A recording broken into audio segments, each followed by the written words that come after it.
starting out on this whole path and the practices, and what kinds of benefits, what kinds of shifts could one expect early on, just as you get rolling? What should one be looking for? Well, one of the first things that people notice is that they are they're calmer and more capable of riding through upsetting situations, less reactive, and I think this is the fact that most people recognize and appreciate, and that they get feedback from. You know, you were talking about the reaction of families, but when somebody starts meditating, there's always a point where their family starts to appreciate. You know, they say, you know, Mom, you've changed. You're a lot mellower now, or, you know, something like that. And I think that's the first thing that that people notice. They're just less reactive. Things don't bother them quite as much. They still feel stress, anxiety, but they handle it better. Would you say these are a lot of the effects that are being picked up with a lot of the research that's happening? You know, people are getting like an 8-week MBSR type experience. Right. And this is the main thing that you hear about and that meditation is associated with, which is it's interesting. It's getting a lot of people meditating, but it's not really the primary purpose of meditation. I mean, you can use Xanax for that. Less side effects of meditation, perhaps. Yeah. Well, so then what is the primary purpose? Yeah. What happens as a person becomes more mindful, they become more self-aware of what's going on within themselves, and so in a difficult situation arises, and instead of reacting the way they usually would, because of this self-awareness, because of this mindfulness, I think it's the best thing to call it, because of this mindfulness, they realize they don't have to react the same way they usually do. They see that there's other ways of responding. They become much more aware that certain patterns of behavior don't serve them and don't work, that they speak and act in a particular way, and other people feel bad afterwards, and they feel bad afterwards. And as that realization soaks in, they stopped acting that way. You know? And so this is the beginning of what I call the magic of mindfulness. The very first thing that happens as you start becoming really more mindful is that you have this awareness. You realize you have more choices, and you start making better choices in how you deal with situations, what you say and what you do. And as you become even more mindful, you start seeing these things as patterns in your behavior, and you recognize that that it's a pattern, and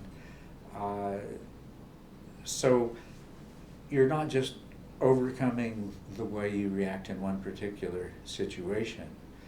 You're really, there's a whole general category of situations where your past conditioning causes you to react in a particular way, and that changes. And so then you start having things come up in meditation. You start to see, recognize directly the aspects of your conditioning. You know, everybody's had some kind of psychological trauma or another, and most people quite a bit. People have assimilated conflicting value systems, and they don't realize that this is creating an internal tension. These things come up in meditation, and you see them really, really clearly. You know, you have the mindfulness to just sit and be with the sources of your conditioning, and by doing so, they lose their power over you, and they stop driving your behavior in the same way. So then what would you say is the crossover there with modern Western forms of psychotherapy? Because it sounds like we're dealing with a lot of the same kind of It is. things, right? Past traumatic material and Yeah. how they drive your worldview as well as your Mhm. behavior. And so, yeah, how do you see those two Yeah. different disciplines interacting, meditation and therapy? Well, they definitely do interact, and meditation produces a pretty effective form of therapy. But most psychological therapy is pathology oriented. Mm-hmm. The people that receive that kind of therapy have some major problems. Sometimes people who take up meditation do as well, and the two can complement each other. But meditation is going to do the same thing for somebody who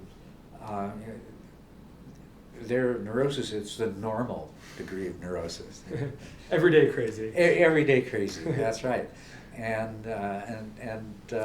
this is something that these are people who would never receive the benefit of various forms of psychological therapy. Mm-hmm. And it's something that has to happen because for meditation to develop the way it needs to, you have to clear up this old stuff, Mm-hmm. and it happens naturally. But it's not a substitute for therapy. For people who have severe problems, meditation can bring them up and they can't handle them. Whereas a combination of meditation and therapy, I think, is very effective. And it's interesting, there's a number of my students, people that you know, who are clinical therapists, Mm-hmm. who are using meditation as a part of their treatment. I haven't asked you, but one of them's your wife. Yeah, that's true. Yeah, a big part of it. Yeah. So they're very complementary to each other. Mm-hmm. But meditation offers this benefit to all those people who otherwise would never see a therapist. So where do the two then diverge? Where does meditation then, you kind of implied that you bring up this stuff, you clear up this stuff, Yeah. and then you go further. Yeah, well, that's What's the further? Yeah, well, well, there's 2 points of divergence. One is that usually people stop going to therapy once they've achieved normal crazy.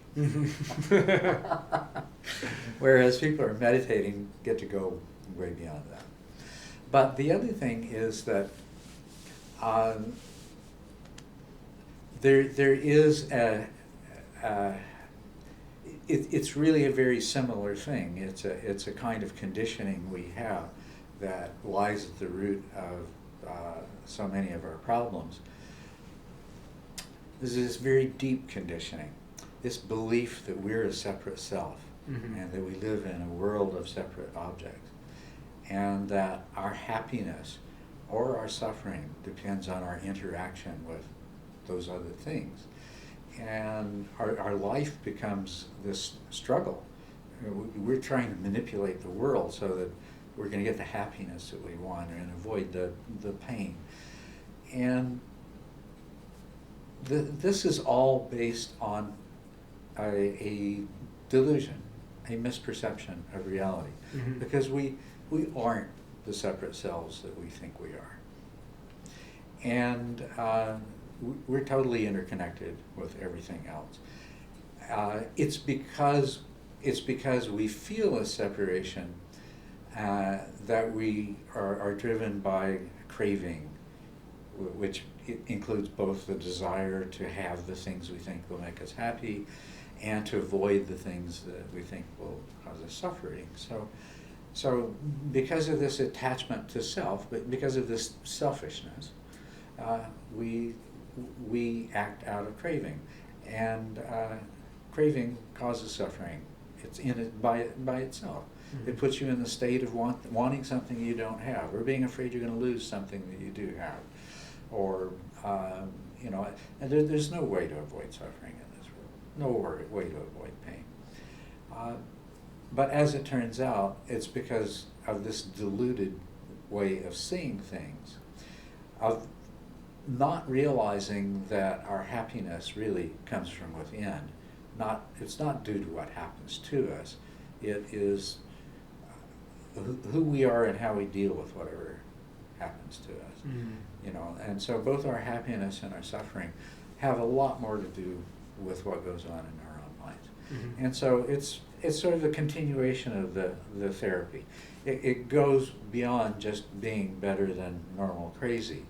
And this is what we call awakening. When you awaken to the truth of how things are, who and what you are, your relationship to the world, when you have insight into the fact that everything is process, Mhm. and you're just part of the process, and everything is interconnected and causally interconnected, and when you realize that happiness, a cliche, happiness is a state of mind, right? Yeah. And so, you know, whether you're happy or whether you're suffering actually has a lot more to do with what's going on in here than what's going on out there. And people already know this, but they don't acknowledge it. Mhm. You know, they look around and they see there's people that somehow manage to be happy in very difficult situations. And they see people that seem to have everything and they're miserable. So, Mhm. in a sense, everybody already knows this.